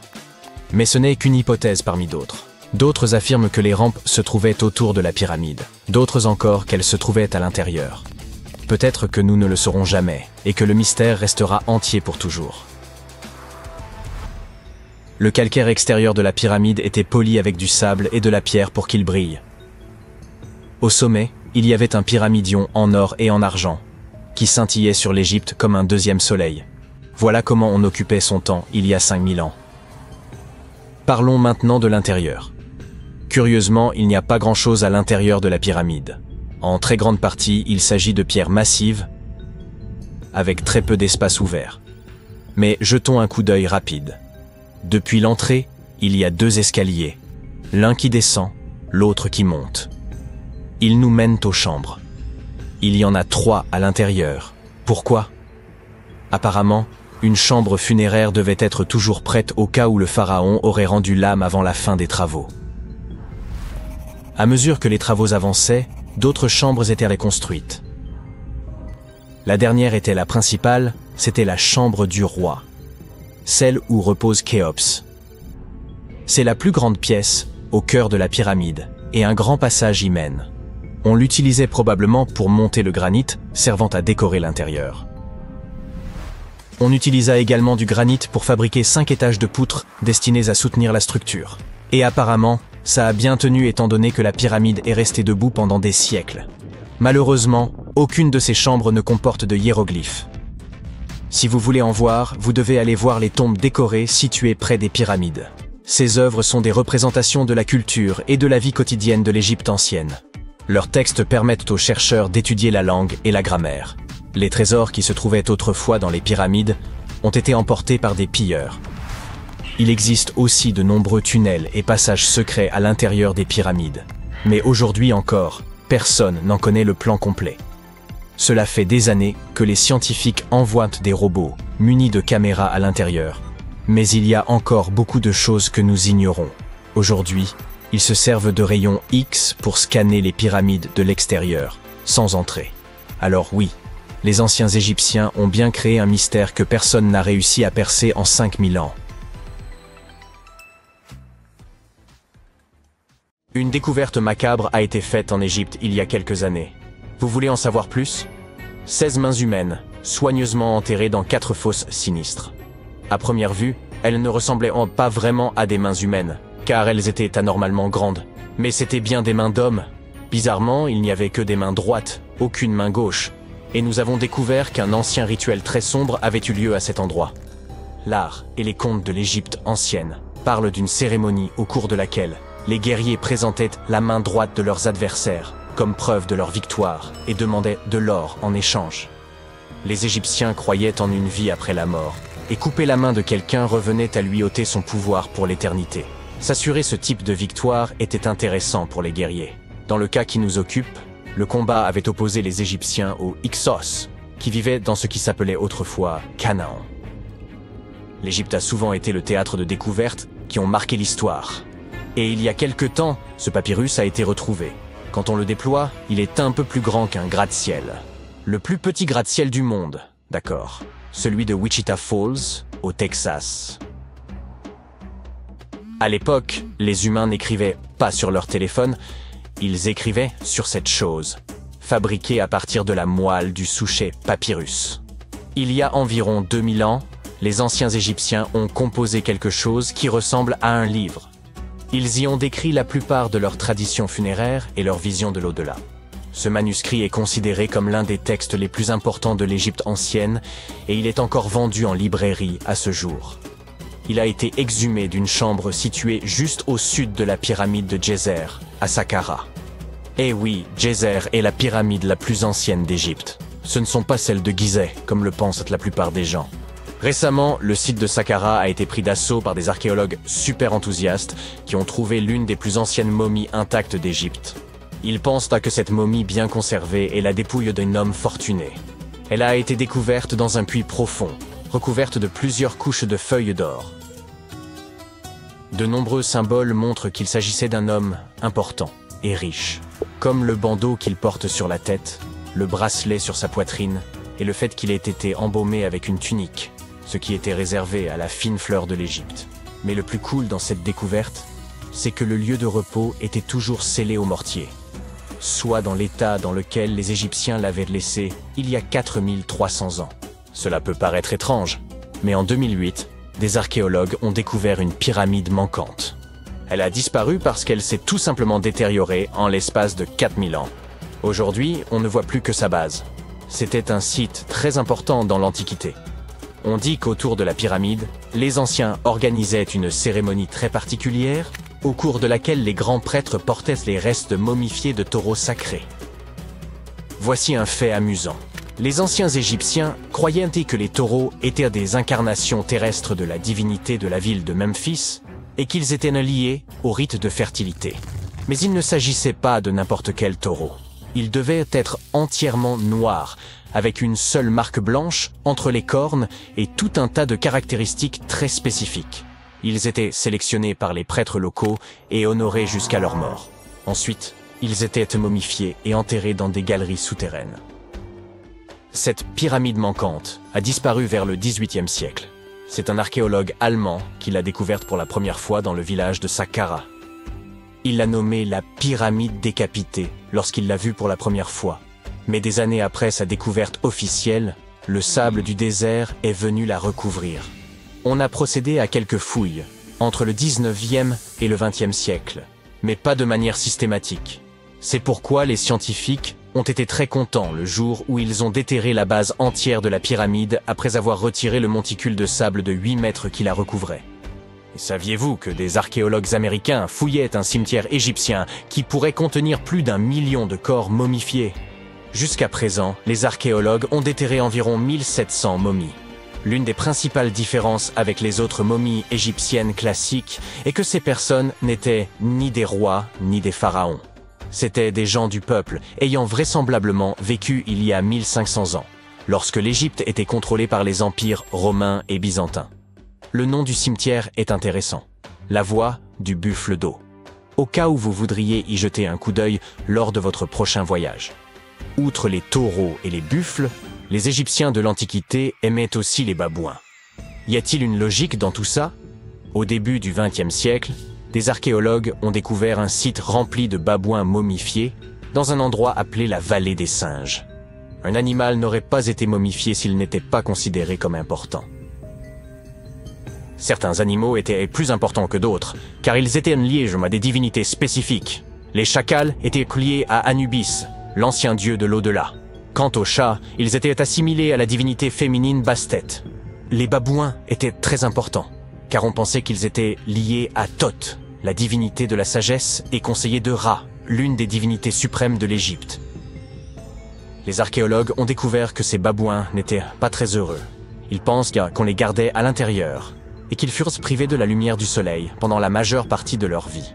Ils souffraient d'une grave carence en vitamine D et étaient mal nourris. Peut-être que Thoth s'est mis en colère contre les gardiens de ces babouins, simple supposition. Les archéologues ne s'ennuient jamais en Égypte. Ils ont également trouvé des momies humaines avec des langues en or. Les Égyptiens étaient très attachés à la vie après la mort, et ils pensaient qu'avoir une langue en or pouvait aider une personne à parler une fois passée de l'autre côté. Un peu difficile sans doute, mais pourquoi pas. Certaines de ces momies furent placées dans des cercueils en bois avec des objets tels que des colliers, des poteries, des objets en or en forme de fleurs de lotus et de scarabées, et des iPhones. Je plaisante. Un nouveau temple a également été exhumé récemment en Égypte. Les scientifiques pensent qu'il était consacré à Zeus Cassios.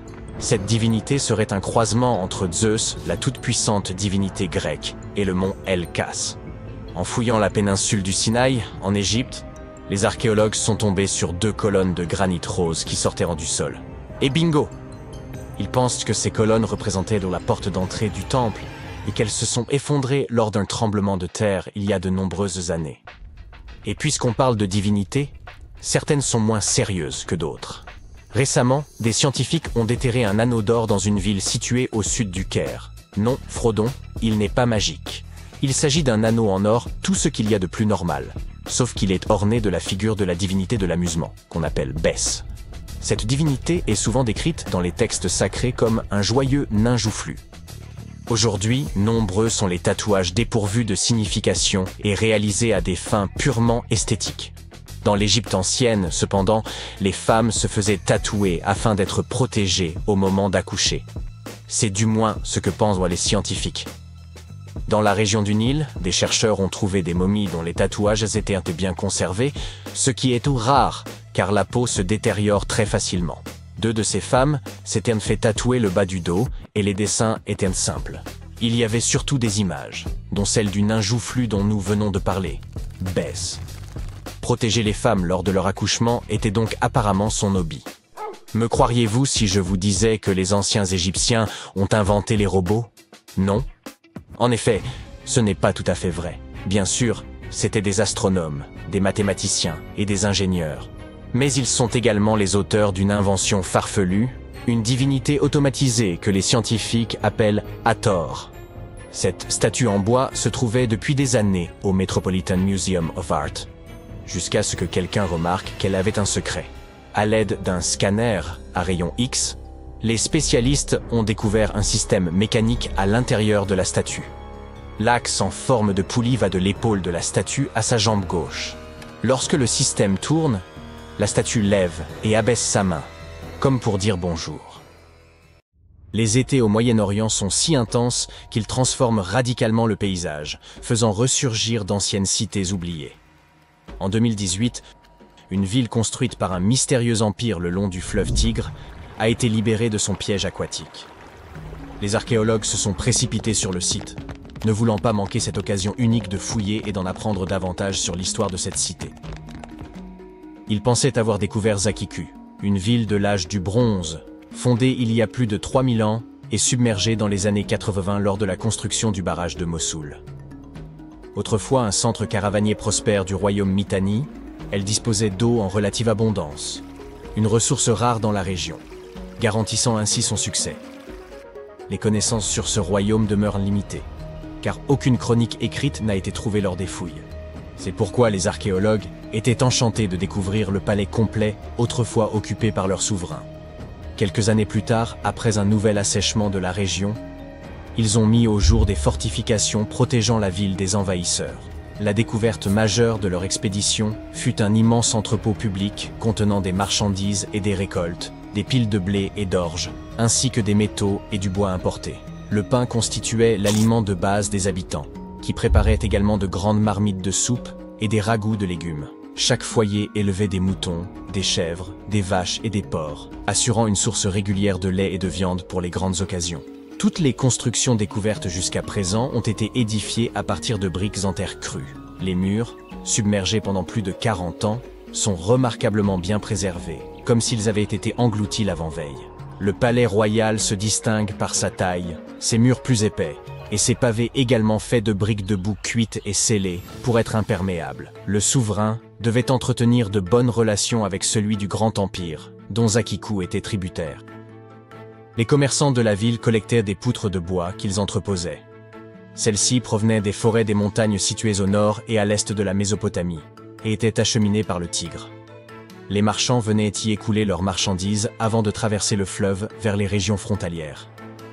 Zakiku aura été un centre de commerce prospère pendant environ 6 siècles, jusqu'à ce qu'un séisme dévastateur la frappe en 1350. Les archéologues ont retrouvé 5 vases en céramique contenant plus de 100 tablettes d'argile, fabriquées peu après le séisme. Il est presque miraculeux que ces petites tablettes d'argile non cuites aient survécu sous l'eau pendant des décennies. Les créateurs de ces tablettes ont gravé des notes sur l'argile encore humide, traitant de sujets tels que l'inventaire des nouvelles récoltes ou témoignant de leur correspondance avec d'autres royaumes. Une fois les notes gravées, ils les laissaient sécher au soleil. Les scribes devaient également apprendre de nouvelles langues afin que les messages puissent être compris par des personnes étrangères à la cité. Les chercheurs pensent que les tablettes découvertes faisaient partie d'une archive privée. Ils espèrent pouvoir déchiffrer ces textes afin d'approfondir leurs connaissances sur l'histoire de Zakiku et de son royaume après ce séisme dévastateur. Les dégâts infligés au bâtiment étaient tels qu'il était impossible de redonner à Zakiku sa splendeur passée. Les éventuels survivants ont été contraints de quitter la ville. Des décennies plus tard, les Assyriens, également originaires de Mésopotamie, se sont établis sur ces ruines. Ils ont érigé leurs propres habitations en utilisant les structures préexistantes comme enceintes extérieures. Toutefois, leur présence n'aura duré que 50 ans avant qu'ils ne décident de bâtir une nouvelle capitale sur des terres plus fertiles, espérant ainsi prospérer grâce à l'agriculture. Les archéologues qui travaillaient à Zakiku ont dû interrompre leurs fouilles lorsque le niveau de l'eau est remonté, submergeant de nouveau la ville. Ils ont protégé les ruines en les recouvrant de feuilles de plastique étanches, puis de pierres et de gravier, espérant ainsi les préserver de l'érosion aquatique et éviter leur disparition totale. Conscient de l'importance cruciale de l'eau du barrage pour la région, il prévoit de reprendre les fouilles dès que l'eau se sera de nouveau retirée. Il y a environ 1600 ans, une communauté florissante vivait le long de la rivière Nia, au cœur de ce qui est aujourd'hui le désert du Taklamakan, en République populaire de Chine. Cette rivière, alimentée par la fonte des neiges des montagnes, serpentait à travers le désert sur des kilomètres. Après 3 ans de travail acharné, les archéologues sont parvenus à exhumer 8 tombes, où la chaleur désertique avait parfaitement conservé les vêtements et les objets qu'elles contenaient. Les personnes inhumées devaient appartenir à l'ancienne cité de Nia, un centre autrefois prospère du royaume, situé sur la route de la soie, et qui abritait plus de 3000 âmes avant d'être englouti par les sables du désert. Les ruines de Nia n'ont été découvertes qu'en 1901. Depuis, des scientifiques du monde entier ont tenté de percer les secrets de cette cité. Les tombes découvertes à la fin du XXe siècle semblent avoir appartenu à des membres de l'élite, comme en témoignent les objets luxueux retrouvés. Un carquois et un arc, des pointes de flèches en métal, des boucles d'oreilles en or, un collier de perles de verre, une boîte laquée contenant un peigne, du maquillage et un nécessaire de couture. De la soie de très haute qualité a également été retrouvée, avec des couleurs éclatantes comme le vert et le jaune, demeurées étonnamment intactes. Le tissu comportait également des caractères chinois, citant des ouvrages historiques, ce qui a permis aux scientifiques de dater sa fabrication. Plus tard, les archéologues ont mis au jour un vaste site d'habitation et ont dégagé 3 bâtiments en ruine. Il faudra probablement encore de nombreuses années pour comprendre pourquoi la ville a périclité et ce qu'il est advenu de ses habitants. Des archéologues saoudiens et français ont uni leurs efforts près de Riyad, la capitale de l'Arabie saoudite, et y ont découvert une ancienne colonie datant de 8000 ans. Ils ont eu recours à des technologies de pointe, telles que la numérisation laser, les drones et la photographie aérienne pour révéler ce trésor de l'ère néolithique. Dans ce site archéologique important, ils ont excavé un temple de pierre, les vestiges d'un autel et plus de 2000 sépultures, offrant ainsi un précieux aperçu des anciens rituels. L'équipe a également découvert les fondations de 4 bâtiments imposants, des tours d'angle et des cours extérieures, toutes dotées de réservoirs souterrains pour stocker l'eau destinée à l'agriculture. Un ingénieux système d'irrigation, comprenant des canaux et des citernes, permettait à la ville de prospérer dans l'un des déserts les plus arides au monde. Des dessins rupestres, gravés à même la montagne voisine, illustrent la vie quotidienne des habitants. Les fouilles, en cours depuis plus de 40 ans, continuent de révéler de nouveaux artefacts, offrant toujours plus de réponses aux questions des chercheurs. Des pêcheurs ont découvert des ossements, des outils et des artefacts datant de 9000 ans au fond de la mer du Nord. Des archéologues et des paléontologues britanniques et néerlandais se sont précipités pour examiner ces découvertes, espérant y découvrir des traces du Doggerland submergé. Ils n'ont pas été déçus et ont même découvert des empreintes parfaites laissées par les hommes du Mésolithique. Il y a 12 000 ans, lors de la dernière grande période glaciaire, les îles britanniques n'étaient mais pas du tout des îles.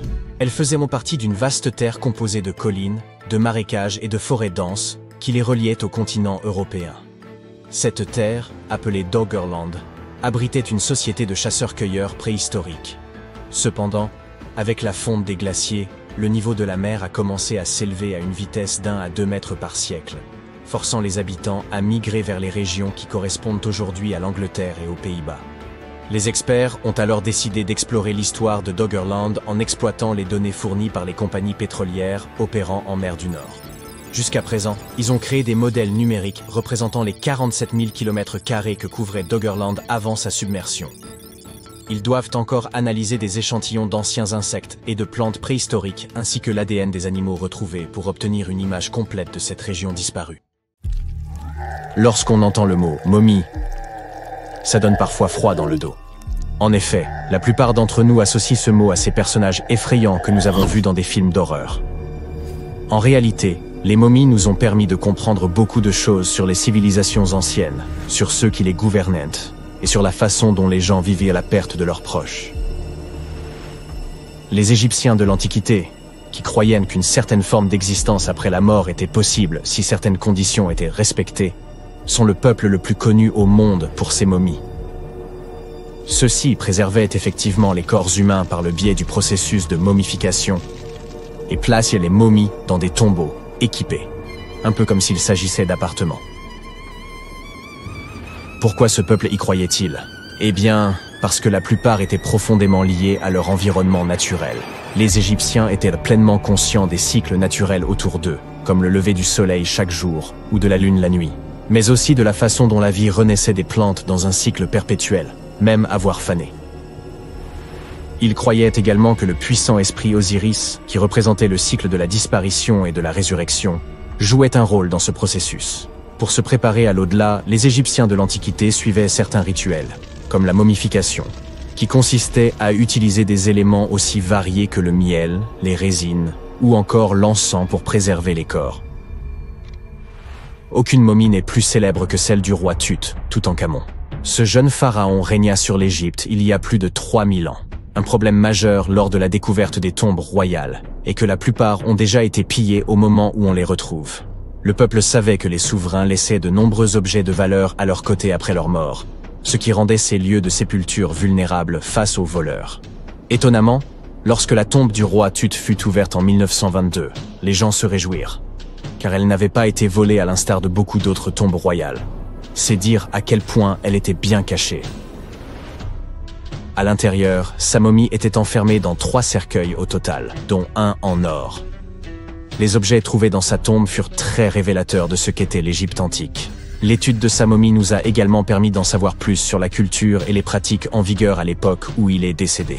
Enfin, les recherches liées à son ADN nous ont conduit à obtenir des informations sur sa famille. En outre, les scientifiques purent découvrir qu'il avait, par exemple, souffert de la maladie appelée le paludisme et d'un problème au pied susceptible de l'avoir gêné lorsqu'il marchait. Ramsès II est un autre pharaon égyptien qui a régné pendant 68 ans, ce qui n'était pas rien à l'époque. Il est connu pour ses campagnes militaires d'expansion et ses réalisations architecturales. De nombreuses preuves datant de son règne existent encore aujourd'hui, notamment une grande statue à son effigie. Ramsès II mesurait environ 1,80 m et a vécu jusqu'à l'âge de 90 ans. Après avoir examiné sa momie, les scientifiques conclurent qu'il souffrait peut-être d'une maladie affectant sa colonne vertébrale. Vous vous souvenez des voleurs que j'ai évoqués plus haut? C'est probablement à cause de ces derniers que Ramsès II termina dans le cercueil ordinaire d'une collection secrète de momies royales à Deir el-Bahari, qui a été redécouverte en 1881. Heureusement, les archéologues purent l'identifier, car ses voyages avaient été consignés sur ce qui l'enveloppait. Le processus de momification était très fastidieux. En effet, dans l'Égypte antique, la momification pouvait durer jusqu'à 70 jours. Une personne dédiée prononçait un discours très spécifique tout en manipulant délicatement le corps et en le séchant à l'aide d'une sorte de sel appelé natron. On utilisait également du lin et de la résine pour que le corps paraisse plus vivant et pour l'envelopper dans un tissu. La tombe était tout aussi importante que la momification pour les Égyptiens de l'Antiquité. Les parois de la tombe du roi Tut, par exemple, étaient ornées d'œuvres d'art complexes représentant son voyage dans l'au-delà, depuis sa procession funéraire jusqu'à son passage aux enfers. Les Égyptiens antiques pensaient que tout le monde faisait ce voyage après sa mort et remplissaient donc les tombes d'objets et de peintures pour aider les défunts au cours de leur voyage spirituel. En outre, les murs de la tombe étaient décorés de formules tirées d'un livre spécial qui contenait une série de poèmes dont les Égyptiens pensaient qu'ils aideraient les gens à atteindre l'au-delà. Fait soulignant l'importance de ce voyage, les gens plaçaient même de la nourriture dans ces tombes antiques. Dans la tombe du roi Tut, les archéologues découvrirent 36 jarres de boissons antiques et 8 paniers de fruits, déposés là pour l'aider dans son voyage vers l'au-delà.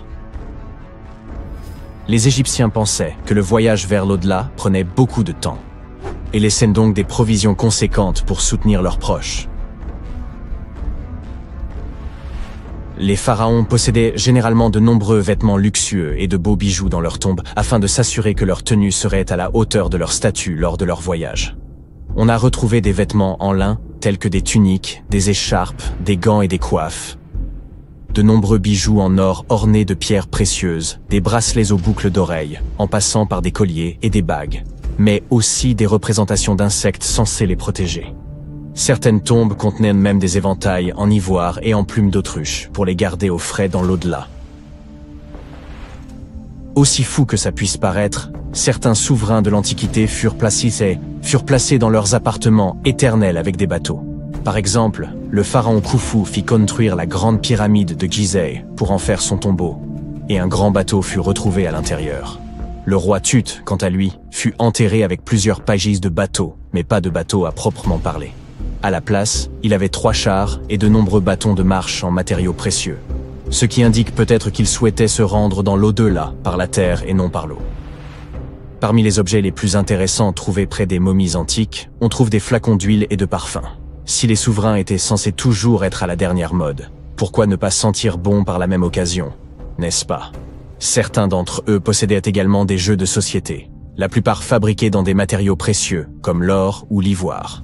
L'un de ces jeux, le Senet, était très populaire en Égypte antique et ressemblait beaucoup aux échecs modernes. Les Égyptiens de l'Antiquité ont peut-être les momies les plus célèbres, mais ce ne sont pas ceux qui inventèrent la momification. En réalité, tout commença en Amérique du Sud, avec un peuple ancien appelé Chinchorro. D'après ce que nous savons aujourd'hui, ce peuple fut le premier à momifier ses proches défunts et suivirent cette tradition pendant environ 2000 ans avant que les Égyptiens ne commencent leur propre rituel. Certes, l'étude de ces momies permet d'en apprendre beaucoup sur les souverains de l'Antiquité, mais jusqu'à récemment, nous n'avions encore aucune idée de ce à quoi les défunts ressemblaient vraiment de leur vivant. Cependant, il n'y a pas si longtemps que cela, des peintures de momies très particulières furent découvertes par des archéologues qui étudiaient des objets égyptiens antiques. Ces portraits de momies sont des peintures très détaillées d'individus réalisés de leur vivant.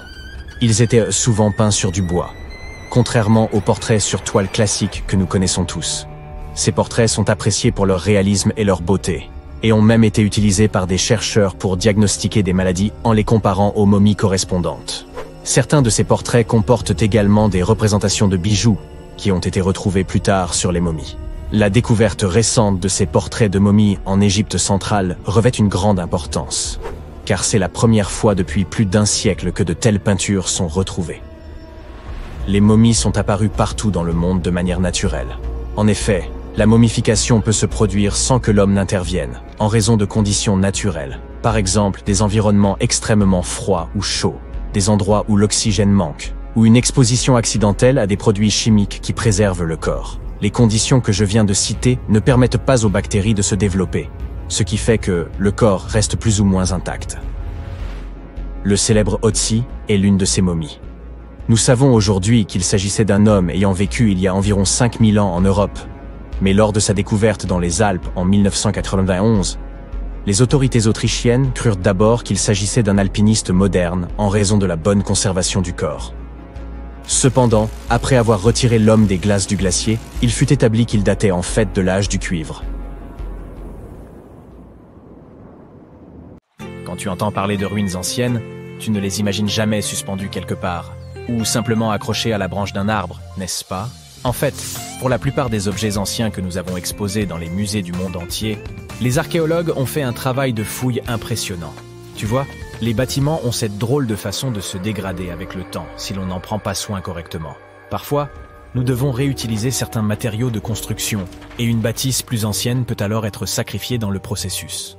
D'autres fois, les maisons sont abandonnées et dès qu'elles sont exposées aux éléments en surface, comme la pluie ou le soleil, elles n'ont plus aucune chance.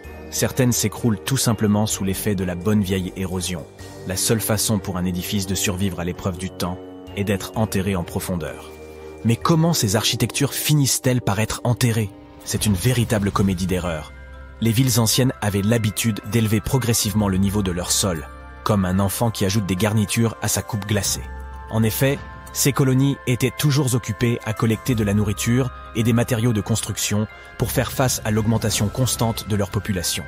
Mais qui a le temps de s'occuper des déchets et des ordures? À l'époque, ce n'était pas vraiment une priorité sur leur liste de tâches. Ainsi, lorsqu'il s'agissait de construire de nouvelles maisons, les civilisations anciennes économisaient leur sueur et leurs larmes, en empilant les décombres et en construisant directement dessus. Mais ce n'est pas tout. De temps en temps, les rivières entrent en crue et déposent une couche de sédiments sur le sol des villes. Cela a pour effet d'encapsuler encore davantage ces anciennes constructions. Et dans les régions sèches, comme le désert, où le vent aime à montrer ses mouvements de danse de sable et de poussière, tu peux parier que c'était une lutte constante pour garder les établissements propres. Un exemple hilarant est celui du Sphinx, dont la tête était enfouie dans le sable jusqu'à ce qu'un groupe d'archéologues le mette au jour en 1917. Certaines villes anciennes ont fini par être recouvertes parce qu'elles étaient complètement abandonnées. Avec moins d'activité humaine pour contrôler leur expansion, les graines de plantes n'ont pas pu résister à l'opportunité et ont germé un peu partout. Elles ont absorbé le dioxyde de carbone de l'air et se sont développées, ajoutant de plus en plus de volume au sol. Scieuses racines effrontées ont même décidé de stabiliser le sol constitué de matière végétale en décomposition, créant ainsi plusieurs couches de terre. C'est comme si Mère Nature s'était lancée dans un ultime projet de bricolage, avec les plantes comme fidèles auxiliaires. Fouiller dans les secrets des civilisations anciennes, ce n'est pas seulement déterrer un monde perdu, c'est aussi une quête épique pour révéler les trésors cachés sous les couches de l'histoire. Mais comment les archéologues savent-ils d'abord où creuser? Si tout est recouvert de multiples couches de sédiments, de débris et de racines de plantes, ils doivent avoir une sorte de système auquel ils se fient avant de se lancer dans un nouveau projet, n'est-ce pas? Tout d'abord, ce ne sont pas toujours eux qui suggèrent des fouilles archéologiques à tel ou tel endroit. Je m'explique. Supposons que tu sois un entrepreneur et que tu souhaites construire un nouveau complexe d'appartements luxueux dans ta ville. Cependant, certaines législations locales imposent des exigences avant que ton projet ne puisse démarrer. Par exemple, avant de commencer à construire sur un terrain, il peut être nécessaire de faire appel à des spécialistes pour vérifier le sol. Scieuses personnes intelligentes peuvent être des archéologues, des géologues ou des paléontologues, et elles doivent garder un œil sur le processus en phase de développement. En cas de découverte d'artefacts ou d'écofacts, termes savants pour désigner des vestiges organiques, ces experts interviennent pour les fouiller et les étudier. Mais qu'en est-il des sites qui n'ont rien à voir avec les bulldozers et les chapeaux jaunes? Les archéologues ont plus d'un tour dans leur sac lorsqu'il s'agit de localiser les points chauds de l'Antiquité. Ils plongent dans les archives historiques et font un travail de détective. En recherchant de vieux documents et de vieilles cartes, ils peuvent reconstituer le puzzle de l'activité humaine dans une région donnée. Si un site a déjà été visité, c'est encore mieux. La découverte de traces de fouilles antérieures ou de récits historiques peut donner aux archéologues de nombreuses informations sur les endroits où poursuivre leur chasse au trésor. Avant de commencer à manier leur pelle, les archéologues se livrent à une sorte de balayage visuel. Armés d'un système de quadrillage, ils se promènent sur le site, à l'affût de tout artefact susceptible de se cacher juste sous la couche supérieure de la terre. Qu'il s'agisse d'outils en pierre taillée, de verres historiques ou même d'anciennes décharges, oui, elles ont aussi de la valeur. Ces explorateurs à l'œil vif peuvent repérer des signes d'activité humaine plus rapidement que la plupart des gens. S'ils tombent sur un hamac coquillé, terme savant pour désigner un dépôt d'ordures, ils savent avec certitude que l'homme a jadis habité cet endroit. Les archéologues ne se contentent pas de leur fidèle pelle. Ils disposent d'un arsenal de gadgets pour les aider dans leur recherche de merveilles cachées. Les outils géophysiques sont en quelque sorte leurs armes secrètes. Prenons l'exemple du résistivimètre. Cet appareil astucieux mesure la composante électrique du sol et tout élément ou artefact enfoui. Un mur enterré, par exemple, produira une résistivité différente de celle du sol environnant. Les magnétomètres et les géoradars fonctionnent de la même manière, mettant en évidence les indices potentiels de trésors anciens dans le sol. Et qui pourrait oublier notre vieil ami, le GPS? Il aide les archéologues à cartographier des emplacements précis, comme une carte au trésor high-tech les menant directement à leur peau d'or. Tu souhaites visiter virtuellement certains des sites archéologiques les plus importants du monde? Suis-moi. Au Royaume-Uni, par exemple, tu trouveras cet endroit intéressant appelé Stonehenge. C'est l'un des nombreux Henges répartis dans le pays, mais celui-ci est vraiment exceptionnel. Imagine cela.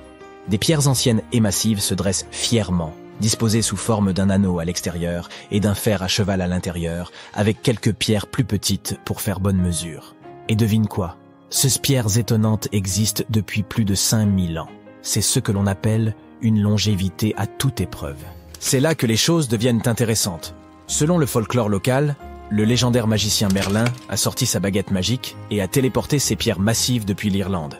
Apparemment, des géants les avaient assemblées là-bas, mais Merlin a décidé qu'elles seraient bien plus belles à leur nouvel emplacement. D'autres pensent qu'il s'agit simplement des ruines d'un ancien édifice spirituel romain. Ces structures étonnantes ont été construites par nos ancêtres de l'âge du bronze. Avec leurs outils simples et leur technologie limitée, ils ont réussi à créer ce chef-d'œuvre monumental. Impressionnant, non? Malheureusement, nous ignorons encore beaucoup de choses sur cette région. L'objectif initial de Stonehenge reste encore aujourd'hui un mystère. Certes, il existe de nombreuses théories, mais les scientifiques ne sont pas encore parvenus à se mettre d'accord sur le sujet. On sait cependant qu'il est parfaitement aligné pour accueillir le lever du soleil lors des solstices d'été et d'hiver. L'ancienne ville de Pompéi est un site archéologique tout aussi étonnant. Imagine un peu, le Vésuve, un fauteur de troubles notoires, a décidé de piquer une crise volcanique et a complètement recouvert cette ancienne ville romaine. Il l'a transformée en capsule temporelle, située à l'extérieur de l'actuelle Naples, en Italie. En 1748, une bande d'explorateurs aventureux est tombée sur Pompéi. Ils ont découvert alors un trésor de choses bien conservées. Des rues, des maisons, de la nourriture, probablement un peu périmée, des bijoux clinquants, des sculptures raffinées, des fresques colorées, des objets ménagers de tous les jours, et même des restes humains et animaux. C'était comme une fête archéologique épique. À première vue, Pompéi avait tout pour plaire. Des maisons et des villas de luxe, une immense arène de 20 000 places, de jolies petites boutiques d'artisans, des lieux de rencontre comme des tavernes, sans oublier les endroits coquins comme ces bains luxueux où l'on pouvait se faire dorloter intensément. Il y a aussi le sanctuaire d'Apollon, où les gens se réunissaient pour leur culte quotidien. Et bien sûr, le cœur animé de la ville, le forum de Pompéi, où tous les gens branchés avaient l'habitude de se retrouver. Et devine quoi ? Pompéi est tellement cool qu'elle a été inscrite sur la liste du patrimoine mondial de l'UNESCO en 1977. C'est en quelque sorte le panthéon de l'histoire. Cette liste comprend également de nombreux autres bâtiments et sites célèbres, comme le Taj Mahal en Inde et l'Acropole d'Athènes en Grèce.